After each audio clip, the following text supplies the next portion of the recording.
This evening, I want to talk on the title, The Two Best Companions. That is the title for this evening, The Two Best Companions. Tonight, I'd like to share personal insight, reveal some secrets, if you will, concerning spiritual success that the Lord has graciously granted me. On this kingdom walk and on this heavenly journey, there are two companions that you cannot do without. If you're taking notes, you might want to jot this down or at least put them in your heart. Again, we're talking about two best companions. And as you're on this journey, there are two that you cannot do without. And if you walk with these two, you will press through your valley lows and top your mountain heights. You need them. I'm here to tell you that you really do need them, especially in this late hour. In order to successfully traverse your God-given territory, to escape all the snares and the traps that the enemy has set before each and every one of us, and to meet Jesus face to face in our destined promised land, I want to introduce you to them. They are willingness and diligence. Willingness and diligence. As I've looked over my life, I've realized that they have been there the whole time. And without them, today I wouldn't be able to accomplish what I have in the name of Jesus. If you can say yes to your will, Lord, initially and repeatedly, you will become rich in Christ. If we can simply say yes to His will, if we can say yes to His will, it changes so much in our life. And if you can be diligent about your yeses, if you can continue in covenant, you're going to see the glory of the Lord. There is, as I said earlier, no spiritual success that I have had without diligence and willingness. To be willing to do what He's asked of me and to continue in what I've committed myself to, that is key. I'm going to say that again, and this is just me sharing what God has given me personally. That is, to be willing to do what He's asked of me. Everybody say willing. To be willing to do what He's asked of me, and to continue in what I've committed myself to. To continue in what I've committed myself to, that is key. That really is key. He's caused me to lie down in green pastures. He's led me beside still waters in the path of righteousness. And even though I've walked through the valley of the shadow of death, I have not feared, for He has been with me. His rod and His staff have comforted me. He's prepared a peaceful table, even in the presence of my enemies. Goodness and mercy have followed me, for I have and will dwell in His house and in His presence forever. I said yes to His will. And let me say this. Being that I said yes to His will, He has allowed me to, one, walk in salvation, because I said yes to His will. He's allowed me to serve Him. He's allowed me to be freed from generational curses. He's allowed me to give Him my youth. He's allowed me to give Him my present. He's allowed me to testify of His goodness. He's allowed me to teach His gospel, to preach His message. Because I said yes to His will, He's allowed me to pastor His people. He's allowed me to lead a congregation. He's allowed me to pray for the sick, counsel the confused, encourage the hurting. And this all began with an initial, yes, Lord. Yes, Lord. And it followed with, I'll do my best to hold on to my yes. I'll do my best.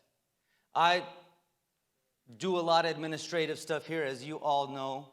And it has been my responsibility for the last 20-some years to cause us all to work in unity and harmony, and to encourage you all to give yourself and volunteer yourself to the Lord as you serve this local assembly. And the things that I've learned from this group of people that I've worked with, and a wonderful group of people, is that there are a lot of people more people that will say yes to different expectations, responsibilities, and roles here at the church. But there's not as many people that can actually follow through with it.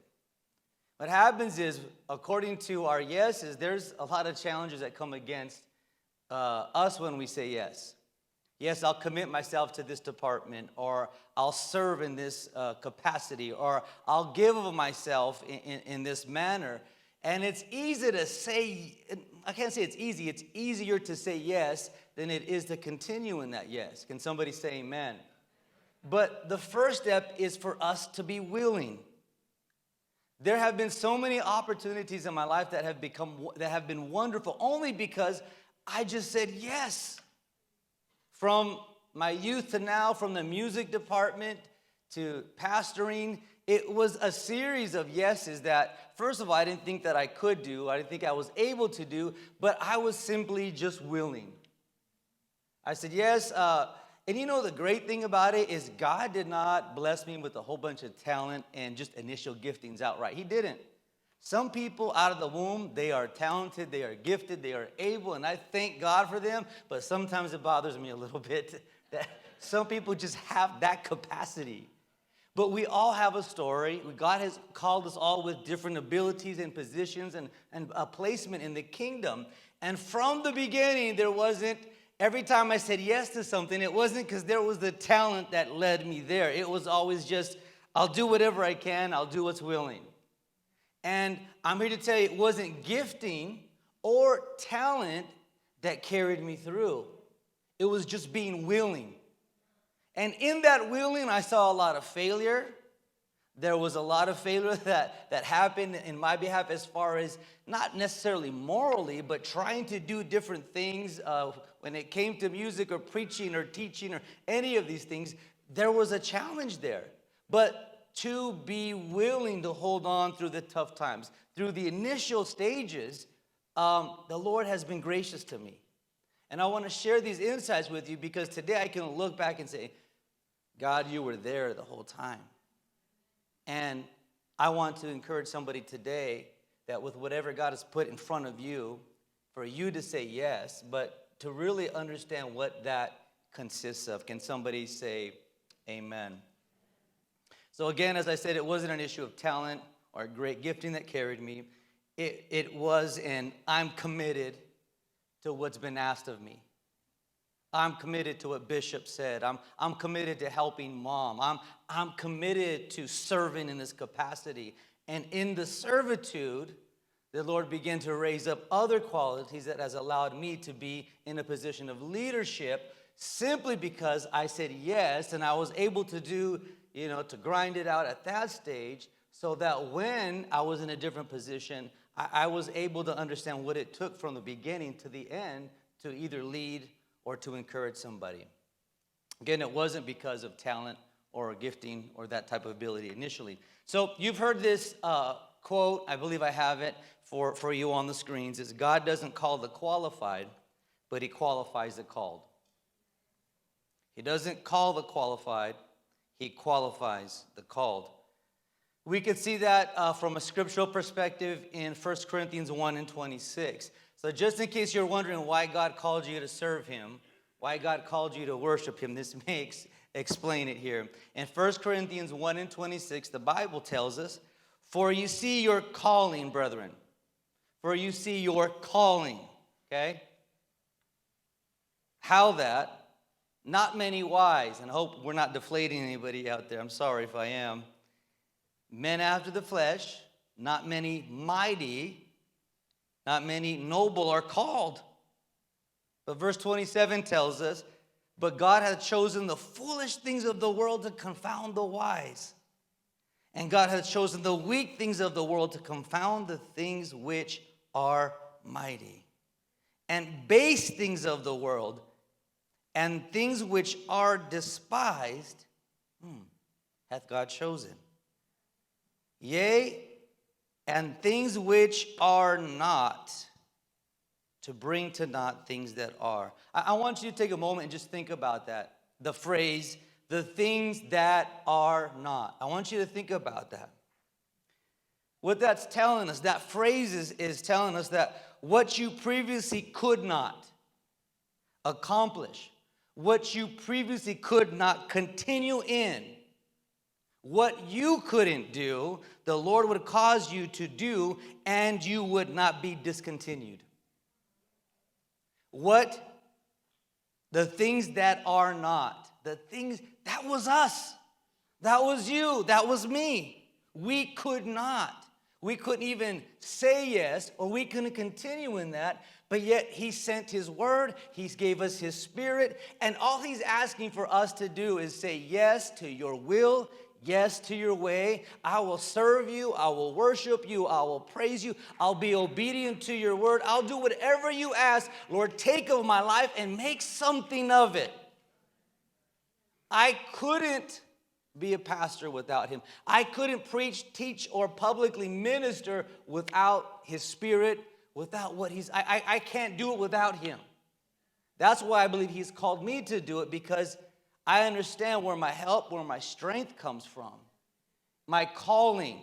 So listen, I didn't call you to be a public speaker. I didn't call you to be a politician. I didn't call you to be a Hollywood star to memorize lines and turn on this charisma and wow the world. That's not my story. I'm sorry, it's not. And there's nothing wrong with people who have these giftings. But all I can tell you is today, I want to encourage you and tell you, just because you don't think you can, if God has called you to, and if you understand obedience and you know how to serve and you know how to take your time doing his will, God will bless you. God will put you in the position that you need to be. The things that are not. Verse 29 goes on to say that no flesh should glory in his presence. But of him are ye in Christ Jesus, who of God is made unto us wisdom and righteousness and sanctification and redemption, that according as it is written, he that glorieth, let him glory in the Lord. So what this is telling us, if there's any bragging to be done, we are to brag or we are to boast in the fact that he did it through us. He did it through us. It was his wisdom, it was his might, it was his nobility, it was his calling. All we did was what? Say yes, I will. And it starts with the yes, and I know that there are certain things in your life that God's expecting of you and that God has called of you, and it does begin with the yes, I'm willing. And I don't know how, if I can even express to you the things that I've seen, because there's been so many opportunities. God's given me so many spiritual opportunities, and there has always been I'm willing, I want to learn, I want to try, I want to do it. I don't know if I can, but let me see if I can figure it out, and I'm going to ask God to help me. And there have been so many things, talk about not having just outright talent to do music, but God gave me an album to do. God allowed me to run a choir. God allowed me to do these things simply because I said, yes, I want to. And I get so excited when there's a spiritual opportunity that's before me, that's out of my reach, out of my pay grade, that's out of everything. It's like, what, here's an opportunity. Yes, Lord, I will. And I'm excited, and there's something to people who have faith that when there's a situation that's presented before you, there's an opportunity that it's God, and for you just to simply say, you know what, I'm going to take a risk out here and step out in faith and say, you know what, this is what God is expecting of me. Lord, I will. Lord, I'll say yes to what you ask. If you're asked to teach a class, if you're asked to be an usher or in the technical or whatever it is that God asks of you, even if it seems low level, even if it doesn't seem like it's all that great of a thing, do that commit to it, hold to your commitment, be diligent, and let the Lord work even through that yes that you have committed yourself to. I promise you, you're going to learn so much. I could boast the Lord of the things that He's allowed me to learn only because I felt like, hey, this is a kingdom thing. I'm going to learn this for the kingdom. And today, he has allowed my bio to grow only because I said yes, not just one time, but to many things. And I encourage you all to be adventurous in the Lord spiritually and say, you know what, it's time for me to learn this in God. It's time for me to accomplish this. It's time for me to say yes, even though maybe you've been reserved for some time, even though God is speaking to your heart. Isaiah 6:1 is an example of willingness that we can learn from. Isaiah 6:1, I'm going to read down unto the 8th verse. It reads, "In the year that King Uzziah died, I saw also the Lord sitting upon a throne, high and lifted up, and his train filled the temple. Above it stood the seraphims, each one had 6 wings. With twain he covered his face, and with twain he covered his feet, and with twain he did fly." Verse 3, "And one cried unto another and said, Holy, holy, holy is the Lord of hosts. The whole earth is full of his glory. And the posts of the door moved at the voice of him that cried, and the house was filled with smoke." Verse 5 said, "Then said I, Woe is me, for I am undone, because I am a man of unclean lips, and I dwell in the midst of a people of unclean lips. For mine eyes have seen the King, the Lord of hosts. Then flew one of the seraphims unto me, having a live coal in his hand, which he had taken from the tongues from off the altar." Verse 7 tells us, "And he laid it upon my mouth, and said, Lo, this hath touched thy lips, and thine iniquity is taken away, and thy sin purged." Isaiah sees the Lord's glory, and in the presence of a holy God, everybody say a holy God, he realized how unclean he was and how unclean the people were that he was around.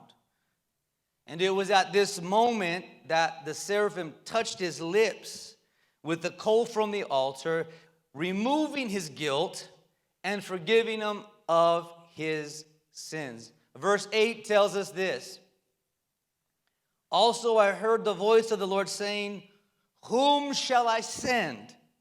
And who will go for us? Then said I, Here am I, send me.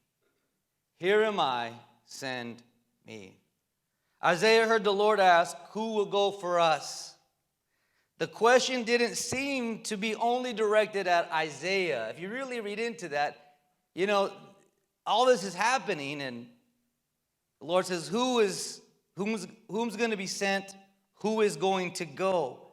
And I feel this is speaking to us also, but although it didn't seem like it was directed necessarily just at Isaiah, but he let the Lord know that he was present and that he was willing. Who will go?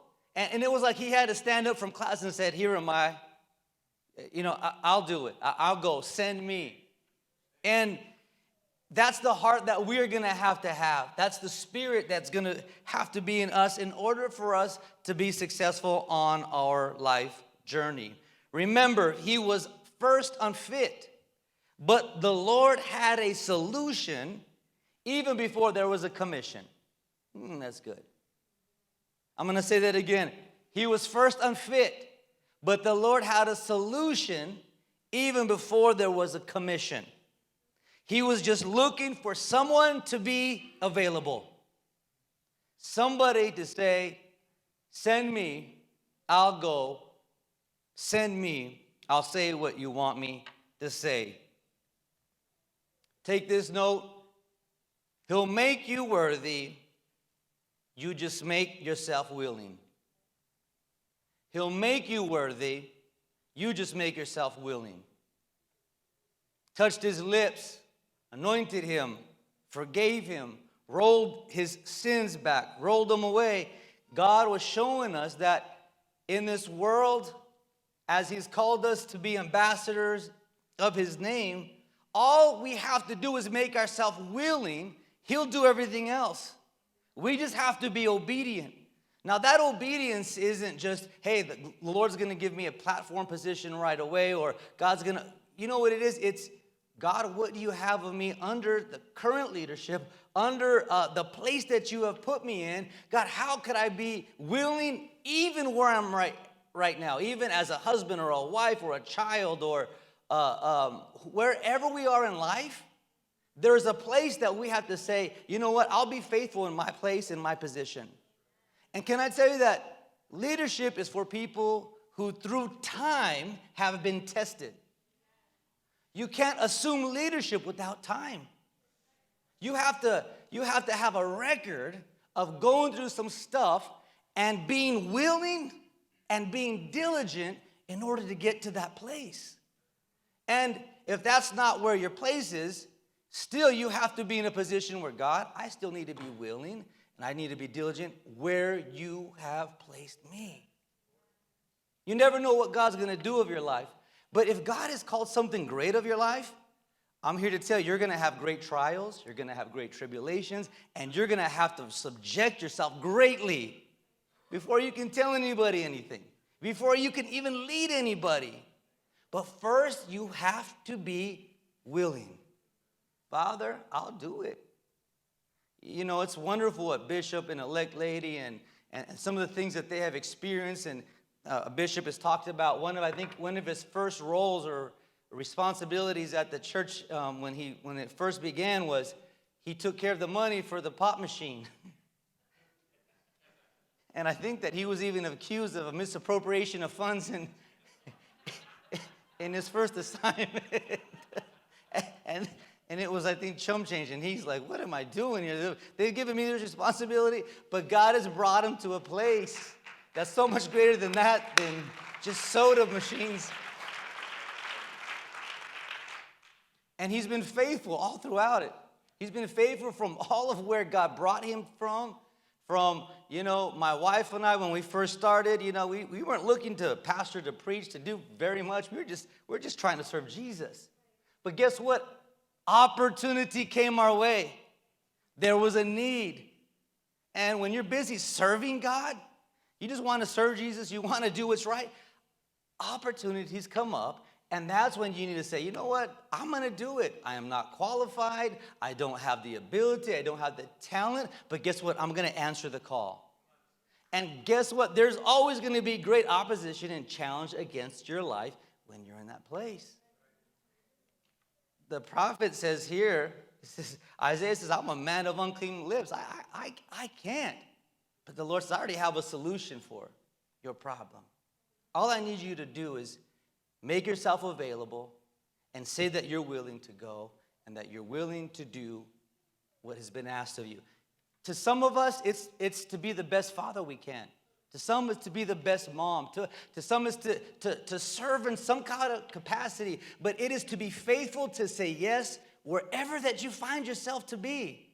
To be a good parent, you know, to be a good neighbor in your neighborhood. To wherever God places you, there is a responsibility of you having to be willing to represent Christ in your place. And it is in that place, whether it's at school, at college, at your job, where you have to say, Father, send me. You know, cleanse me, wash me, sanctify me, set me aside for your purpose, even in this place. Because if you can't be used in that place, you can't be used in any greater capacity. If you can't have a good testimony out there, you're not going to have a good testimony in here. So for us to be willing is paramount. Can somebody say amen? So I don't want you to forget that. Remember this phrase, he'll make you worthy. You just make yourself willing. So when we think of the word willing, we think of associated words like risk. You got to take a risk when you're willing. Faith, sacrifice, leaving the old behind, uncomfortableness, the unknown, and even change. This is the one that we typically have a hard time with. We get, stuck doing things a certain way, but when you say yes to the Lord's will, it's always something new. something you don't know, something you may not necessarily understand, but okay, God, you're calling me for this. I'm going to step up to it. I'm going to take a risk. I'm going to be uncomfortable. I'm going to sacrifice time. I'm going to serve. I'm going to help. These are all things that are associated with being willing. And this is why many people don't step forward and why we have less laborers today in the field, because many people are just unwilling to step out of that comfort zone. They're unwilling to sacrifice, whatever it is in their life that could be menial that stands in the way of them doing something meaningful. Can somebody say amen? So regardless of your condition, always be willing to be free to say yes to his expectations. To be free. Don't be so burdened with this life that there's no room for you to say yes to the Lord and his will. Sometimes you got to remove idols or distractions or hindrances that are in your life that get in the way of your yeses to the Lord. No, I'm working right now on this part of my life, and I'm trying to get really buff, so right now I can't, do too much for the Lord, and, I need this six-pack, and I need the, Lord, wait till I'm in, tip-top shape, and, I'm impressing everybody, then maybe I'll have time for you. You always have to be free and available for God to mess your world up. To flip it upside down, because that's what we need sometimes when we're dealing with this kingdom. So obviously you know that I haven't been in that vein very long. I said yes, and I ain't worried about the other stuff. So we've talked about being willing, and now we're going to talk about diligence. So the first companion to willingness, we're going to call will for short. And the second is diligence, and I guess we have to go with dill, so it's will and dill. So these are our companions this evening. This is the real deal. So once you said yes, there is the follow-through. So once you said yes, there is the follow-through. So diligence defined is this: careful and persistent work or effort. Diligence is careful and persistent work or effort. I'm going to give you a couple of scriptures that we're going to go through, and I just want you to look and try to find how diligence fits into these scriptures, and that seems to be the central focus in these passages. And we're going to first turn to Proverbs 4 and 23. We'll be in the book of Proverbs for about 4 verses here. So we're going to begin with Proverbs 4 and verse 23. And if you don't have them, we're going to have them on the screens to help you out. Keep thy heart with what? All diligence. For out of it are the issues of life. Keep your heart with all diligence. What this is saying, that you can't give your heart over to all kinds of worldly things, and you can't just have worldliness in your heart and some form of spirituality, godliness. But to guard your heart, we have to be so careful that everything that we do before God, we have to check and say, you know what, Lord, I really enjoy doing this. I really enjoy those tacos over here. I really enjoy, this and that. And I like to hunt or shoot or fish or whatever it is you like to do. And this is so amazing. And mine right now happens to be pickleball. But these things in our life, we have to check them and bring them before the Lord to keep my heart. Make sure that I'm not more excited about, a restaurant than I am the house of the Lord, or, a relationship above the things of God. To keep your heart. And it takes a carefulness. It takes a work to make sure that your heart is guarded and protected from the things of this world. Proverbs 10 and 4 tells us, he becometh poor that dealeth with a slack hand, but the hand of the diligent make rich. He becometh poor that dealeth with the slack hand, loose hand, but the hand of the diligent, the strong, says it maketh rich. Proverbs 12 and 24, the hand of the diligent shall bear rule, but the slothful shall be under tribute. There's something about our yes that causes us to work. There's something about our yes that will cause us to have this follow-through that allows there to be a consistency in our life, a faithfulness in our life. It's important. It really does matter. Proverbs 22 and 29 says, seest thou a man diligent in his business? ? He shall stand before kings. he shall not stand before mean men. When you're diligent, and this is just a natural principle, in your workplace, when you're diligent, when you're on time, when you're on assignment, you will be promoted. Surprise, surprise. And I know those of you who are in leadership, you understand in management, it's hard to find good help today. That's the problem. I've heard so many people say, I can't even pay people enough just to keep them on assignment. Because there's such a lack and shortage of people that are diligent, that are faithful. You know, they stub their toe and they're out for 2 months.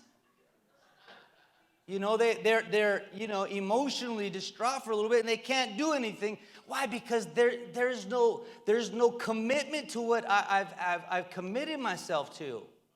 And that can happen in the house of God. That's why I encourage faithfulness here. Be on time, be faithful, be accountable, be willing, be ready, be early.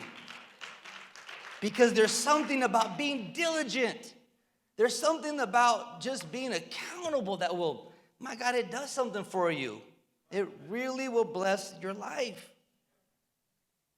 The opposite of diligence is laziness and carelessness. When you're not diligent, you have a I don't care attitude, and you're just in a place where you're trying to do the least amount possible.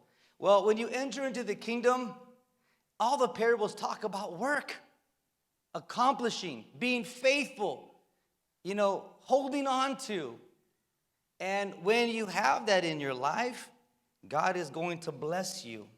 Matthew 5:8 tells us, this people draweth nigh unto me with their mouth, and honor, or let me say that again, verse 8. This people draweth nigh unto me with their mouth, and honoreth me with their lips, but their heart is far from me. Verse 9, but in vain they do worship me, teaching for doctrines the commandments of men. So when you give the Lord a yes, make sure that it is connected to a diligent heart. When you give the Lord a yes, when you commit yourself to the things of the Lord, make sure that you do it diligently, and that you make sure that it's not lip service, that it's not just an empty yes, but there's follow through. We can't simply confess Christ and live a worldly lifestyle. The world and righteousness are at odds with each other. So we're going to either be worldly or we're going to be godly. And a lot of people confess Christianity. A lot of people say they're Christians, but their lifestyle, their choices are so opposite of that. I would hate to follow a saint or even a pastor that can't practice basic holiness and righteousness.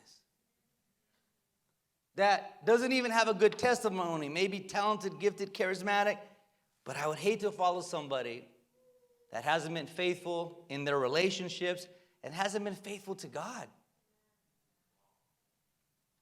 They can say it good, but they might not be able to do it well. That's so dangerous. So we must carefully choose Christ. When you commit yourself to the Lord, make sure you do it with diligence. Even the little things that God's working out in our life, to be diligent. What kind of testimony do you have at work? What type of, what are you known for as far as your word's sake? When you say you're going to do something, do you do it? Do you follow through? These are all things that we need to work on, even the little things, so that we could even be more diligent in that aspect of our life. In Matthew 21, the Bible tells us that a certain man has 2 sons. The father speaks to the first and tells him to work in the field. Tells him, this is what you're going to do. The first son says no, but then eventually he ends up working and doing what his father asked. Then this father goes to the second son and asks him the same thing. His son says, yes, okay, Dad, I'll do it. But then he never shows up. He never did the job. Jesus asked which one did what his father asked, or which one did the will of his father. The group answered correctly as they pointed to the first son. The one that said no at first, but then eventually did what was asked of him. To do the will of our Father, to say yes to his will, sometimes we're going to struggle at first like this guy did. We're going to struggle with the expectation. We may struggle with the commission or even with the command. Nah, I don't think that's for me. I'm not feeling like doing that. But what we actually end up doing is what makes the difference. This is the hope today that maybe you've said no to the Lord in some capacity of your life. Maybe you've said, Lord, I'm just not ready. This isn't the right timing. But here's the thing. Really what matters is what we end up doing in the end. So maybe you've told the Lord a bunch of no's. And if you have, I'm going to tell you something. What follows is discouragement. Because when you're occupied in his kingdom, there's a joy and there is a peace that God gives you. There is nothing greater than serving and working in his kingdom. There's nothing greater. There's nothing greater. I've thought over my life and I said, what if, and it's a carnal thing to say, what if I could pick any job in the world, like me, I like music producing or a great chef or something. What could I do that would be satisfying in this life? And I've realized there's nothing greater than serving the Lord and serving God's people. There's nothing greater.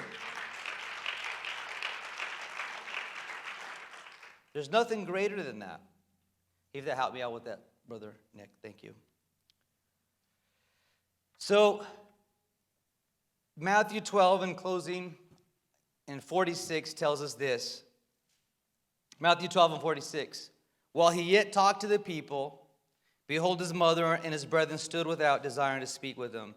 Then one said unto him, Behold, thy mother and thy brethren stand without, desiring to speak with thee. But he answered and said unto him that told him, Who is my mother, and who are my brethren? And he stretched forth his hand towards his disciple and said, Behold my mother and my brethren. Verse 50. For whosoever shall do the will of my Father, which is in heaven, the same is my brother and sister and mother. Jesus clearly states that his family consists of those who do the will of the Father. Those that do the will of his Father. He calls them his brother, sister, and mother. These companions will cause you to be family with Jesus. Wheel and deal will cause you to be companions with Jesus. To say, yes, Lord, I'm willing to walk in holiness. I'm willing to sacrifice. I'm willing to do my best to try to be obedient, because it's not going to be me doing it. You're going to do it through me. I can't take the credit. I can't be prideful. I can't boast. It's your glory. It's your instructions. It's your power. It's your will. All my responsibility is to say yes. And then when I say yes, the challenges that fall upon my life, God, give me the strength to hold on to it. Again, it's him. Again, doing it. But our responsibility is one of faith that says, I will do whatever I can simply to do what you asked. The results, the overflow, all that is that's on God. My job is to say yes and to hold on to that with everything. And I'm here to encourage you that if you do those things, if you're willing and if you are diligent through challenging times, through whatever you go through in life, I promise you God will come through, God will bless you. And I believe that God wants to change some of us even at this moment in either your mature stage, your adult stage of life. God still can bless and work on your life. And we have to say, Father, let me be willing today as I was years ago. And God, I want to do your will. I want to serve you. I want to please you. I want to magnify you. I want to praise you. I want to worship you. Father, I say yes again today to your will and to your way. And I want to encourage you to be adventurous in the Lord. When you shy away from things that come your way, say, you know what? I'm going to do this in your name, Lord. I'm going to step out. I'm going to be like the prophet Isaiah. Send me, Lord. I'm here. Send me. I'll do it. Again, it may not be what you expect in the beginning, but it's going to turn into something wonderful if you are simply obedient and you hold on. Simply hold on. Why don't we all stand? We have about 2 minutes to close this thing out. Why don't we thank God for his goodness and his mercy. Thank him for willingness and thank him for diligence.